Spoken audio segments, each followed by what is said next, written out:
BNP ক্ষমতায় গেলে জুলাই আন্দোলনের হতাহতদের পুরো দায়িত্ব রাষ্ট্র নেবে, এমন মন্তব্য করেছেন বিএনপির সিনিয়র যুগ্ম মহাসচিব রুহুল কবির রিজভী। দুপুরে নরসিংদীর মেহেরপাড়ায় গণঅভ্যুত্থানে শহীদ আরমান মোল্লার পরিবারের সদস্যদের সাথে সাক্ষাৎ শেষে তিনি এই মন্তব্য করেন। এ সময় তিনি বলেন, শহীদ পরিবারগুলোর পাশে দাঁড়ানোর দায়িত্ব ছিল সরকার ও রাষ্ট্রের, যা বর্তমান সরকার পুরোপুরি করতে পারেনি।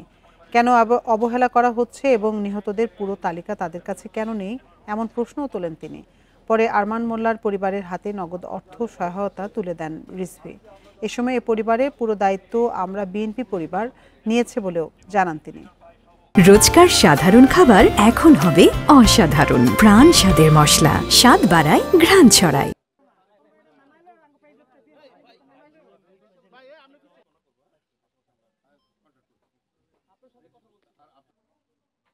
বিএনপি যদি ক্ষমতায় আসে, প্রতিটি শহীদ এবং যারা আহত হয়েছেন প্রত্যেকটি দায়িত্ব তখন রাষ্ট্র দায়িত্ব পালন করবে। তাদের প্রত্যেকেরই চিকিৎসার খরচ এবং যে পরিবারে যারা শহীদ হয়েছেন সেই পরিবারের দায়িত্ব রাষ্ট্র বহন করবে।